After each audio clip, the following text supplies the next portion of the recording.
এবছর মনটা বেশ খারাপ ছিল, কারণ সববারের মধ্যে মা বিপত্তারিণীর বারটা আমি করি আর সবসময় চেষ্টা করি, কিন্তু এবছর অসুস্থতার কারণে আর বিপত্তারিণী বারটা করে উঠতে পারিনি।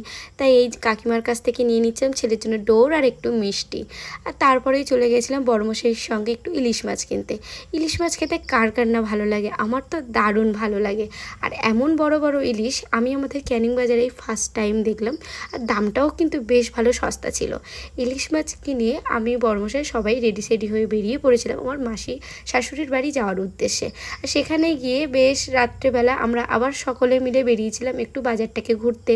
তাই ভাবলাম চলো একটা বড় কোনো দোকানে গিয়ে একটু শাড়ি দেখি, শাড়িটা ওদের নিতেও হতো। তাই ওই বেশ কটা শাড়ি দেখে তিন জায়ে মিলে একটু ফটো ভিডিও তুলে চলে গেছিলাম একটু ফল নিতে, কারণ ফলও লাগবে একটু। তাই ফল টল কিনে বেশ খিদে পেয়ে গিয়েছিল, ভাবলাম চলো একটু সবাই মিলে ছোলা মাখা খেয়ে নিই। তাই একটা ছোলা মাখার দোকান দেখে বেশ সুন্দর ছোলাটা মেখেছিল, জানো, সবাই মিলে খেয়েছিলাম। বাজার থেকে বাড়ি ফিরে দেখি মাসিমা আমাদের জন্য লুচি আর ঘুগনি এদিকে রেডি করে নিয়েছে। আমরা ওই মাসিমার সঙ্গে একটু গল্প করতে করতে কাজ সারছিলাম।